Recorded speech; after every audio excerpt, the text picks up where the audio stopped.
I want to talk to Adrian, who's calling in from Texas. Adrian, what's going on? Hey, what's going on? Hi. Hi. I hear you're a deist. Is that true? Oh, yes. I wanted to prove a deist God first.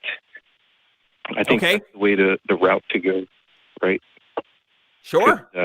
We can't talk about specific gods until we prove that there is actually or probably a God, right? Oh, yes, and you have like that's like half the conversations we have with people who want to talk intelligent design, and you've nailed that point. So thank you for getting that out of the way. That saves us a lot of trouble. Awesome. Okay, and then can we agree that I guess the first premise of my argument would be that everything is the way that evidence makes it appear to be until proven otherwise. Everything evidence makes it appear to be until proven otherwise? No, everything is the way that the evidence makes it appear to be until proven otherwise. Everything is, I feel like it's almost like a neoplasm. I'm not sure. Like if the evidence is going to tell me something unless I see other evidence, like I would agree with that maybe. Okay. Right? Okay, so we agree on the first premise, right? Possibly. I'd have to write the wording down, but like I don't know, Abdullah, is this making sense to you so far? I want to. He's shaking his head. I'm not sure. I'll stay out of this one. Does shaking your head mean yes or no? Well, he's shaking his head no. But I just want say it to me one more time so I fully grasp what you're trying to tell me. Okay, here we go. It's just real slow. Okay. Everything is the way that the evidence makes it appear to be until proven otherwise. Everything is that the evidence makes it appear to be. I'm trying to write it down. Is this kind of like taking that face value, sort of? Is that what you're saying? Like, if it appears to be true, then it's true, unless proven otherwise? I mean, that seems like a reasonable assumption. Everything is the way that the evidence makes it appear to be until it's proven otherwise. Yes, exactly, yes. Can we agree on that? Until I find a problem with it, I'm going to tenuously agree with it for now. I still think that's kind of weird. Everything is the way the evidence. Yeah, like sure. I'm just gonna say sure. Let's run with it for now, and let's see where we go with it. And I have it written down here, so I can go back to it later if I need to. Okay. And then the second premise is that experts in biology and astronomy and physics agree that on the appearance of fine tuning and design in certain things in nature. That's going to be a hard no from me, dog.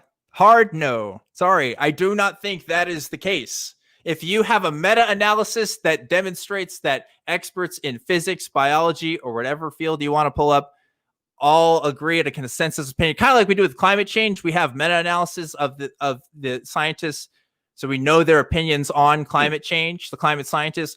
I have not seen one for intelligent design. But if you have that, have you heard of fine tuning? I sure have. The fine tuning. Yeah. Okay. Then we can agree that experts agree on that there's appearance of fine tuning. No, we can't. I'm sorry, we can't. No. Nope. So you've never heard of fine tuning before, or no? No, that's not what I said. I said yes, I've heard of fine tuning. What I disagree with you with, sir, is that experts agree that fine tuning is a thing, and I don't think that's true. Huh? I think that's a Christian term. I don't think experts in the fields are using fine-tuning to describe anything in a meaningful sense. They may be using it as a metaphor or a descriptor, but I don't think they mean it as a scientific concept. So what would that do to your confidence in believing that there was no God? That if you found out that there was experts that agreed that there was appearance of fine tuning in nature. Okay, again, the appearance of fine tuning is different from saying that these things are finely tuned. You understand that there is a difference, right? Yeah. We haven't gotten there yet. I'm just trying to get you to agree on the premises first. So can we agree on that second premise? No, because I don't think experts. Because I gave you the reason why. You have to present to me a meta-analysis of experts in any given field that say, yes, we agree that fine-tuning is a thing, and they're not talking about it just as an adjective or a metaphor, as a real scientific concept that's put into textbooks, and not just a descriptor that's used to communicate information easily. Okay, so if you found that fine-tuning was in textbooks, then what would that do to your... Not just any textbooks, not just Answers in Genesis textbooks. I'm talking about like real textbooks. I'm talking about, for school. Yep, for school, for like UT, Austin or something, not Liberty University. Okay. Yeah. What would that mean to your confidence level then, I guess, that there is no God? High or lower? So we have to be really specific on the semantics here, because there is a difference between, again, the appearance of fine tuning versus things being finely tuned, right? Like those are two different things. Because I heard you say the appearance of fine tuning, and I agree with you. Yeah, things kind of appear finely tuned, but that's not the same thing as saying that they are finely tuned. You see how that's really, really different. Yeah, I agree. So it sounds like you're agreeing with me that things appear fine-tuned, right? Or the experts agree that way that things appear.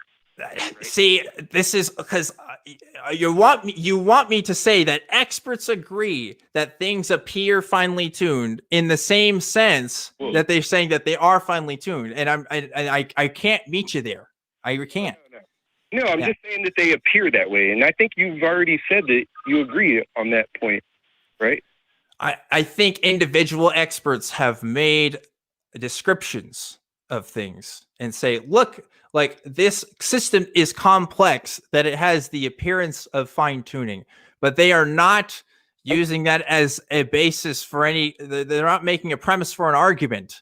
They're not making evidence that's or suggesting that there is a tuner, other than, natural forces. Right. No expert in their field worth their salt is going to say, here's the fine tuning and the explanation for this is God. There's not a connection there. I know. I haven't gotten that far yet. I got you. Do you agree on the second premise? And that sounds like you do.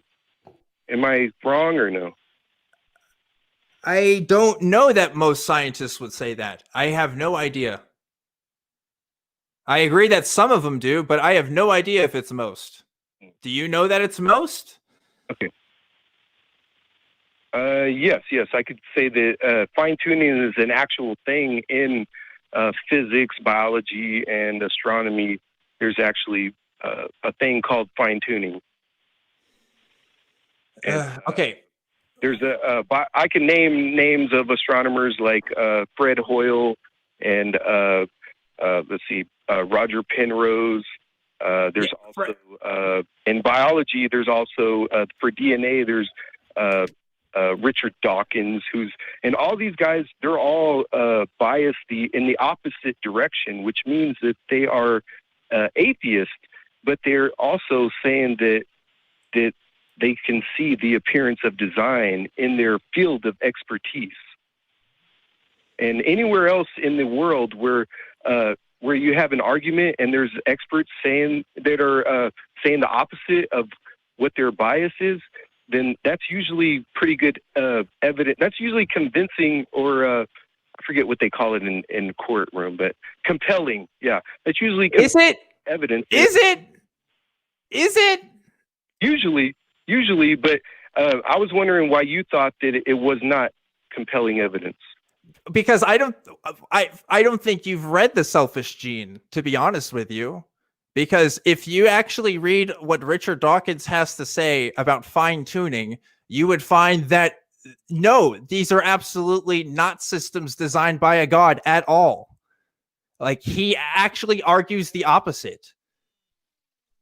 Well, why would he is using the point of these complex, like, it's absurd to me that you want to call in and tell me that, oh, look, Richard Dawkins says fine-tuning is a thing, therefore there's a god or there's a creator. Dan, I would like to ask you if you've read that book. Have you read that book of Richard Dawkins, the I have not finished it. I have looked at it though, but I can't say I've read it from front to back. No. So far it's convinced you though, right? That that I'm wrong, right? That book has convinced you. I'd like to know what is the number one thing in that book that would convince me, that convinced you. Could you tell me? The parts that I know about the selfish gene are the ones that creationists take out of context all the time. And it's the parts where that's not what I'm asking you. I'm asking you what convinced you that I'm wrong. So can you please just tell me that one thing, the most important thing in that book that would convince me? That way I can determine whether or not that's a good thing or not. Please. Well, no, I'm not saying that. You're wrong by saying that fine-tuning as it's being described is evidence for a god. As it's being described by Richard Dawkins, fine-tuning has nothing to do with a creator god. It absolutely does not support the case of a creator god at all. So I don't know why you would use it as evidence for a creator god when Dawkins is saying, no, this doesn't support a creator god as he's talking about it. He's saying that it does appear to be designed, right? You agree on that, right? And on that.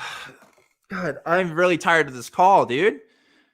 Do you understand the difference between describing appearances versus like making an argument for something? Started yet? How can you be? We haven't even started yet. Like, we've definitely started. Because I've had this conversation before with people. Like, this is just a weakness of language. Dawkins isn't literally saying, oh, based on my scientific observations, we can conclude that the things that we're observing are finely tuned by a creator. That's not what they're saying. It's saying, look, these systems look like. Are you trying to interrupt me? What I'm saying. What's going on? No, I'm saying that's not what I'm saying at all. I'm not saying that he's saying that that's exactly what it is. Exactly. I'm saying that's what it appears like. And I think you've agreed that, yes, that's what it appears like, right? I mean, that's subjective. Like, it's a subjective thing to say it appears like it is or isn't. That there's no metric by which we could determine whether it's more finely tuned or not. That it's just, it's just an opinion. And if experts are saying it, then I think people that are not seeing it, they can put their faith in the expert's opinion, right? Or no? Well, why don't you put your faith in the opinion of Richard Dawkins when he says it's not a creator that made it? No, I am. He's saying that it appears to be designed. Oh my gosh. Okay. And so I am done with this call. I'm sorry. I cannot talk to you anymore because I'm getting really frustrated. Fred Hoyle, pretty sure was not a Christian. Richard Dawkins, definitely not a Christian. The people you're citing are not Christians and are not coming to the conclusions that you are. I get it. You want to use these secular voices to make the case that, oh, look, these secular scientists are saying, oh, there's an appearance of, it looks like it's kind of designed, man. Therefore, we should take that opinion and extrapolate it to say everything is designed. But that's not how it works. It's just not how it works.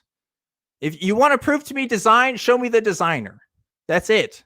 If we look at the fine-tuning argument, we could make the exact same case that aliens designed us. We can make the exact same case that supernatural beings of all sorts designed us. It has no grounds. It doesn't prove anything. We're just making an observation that says, huh, that kind of looks like this watch I designed, or, whatever metaphor you want to use for it. It's frustrating. I don't know why people don't get this. But anyway. From my perspective, I don't even bother debating deism versus atheism, because in both cases you have no God that's involved with humanity. So I just say, like, what does it matter if you're a deist? Yeah, fine. I mean, be a deist. It makes no difference to, practically speaking, it makes no difference to your life.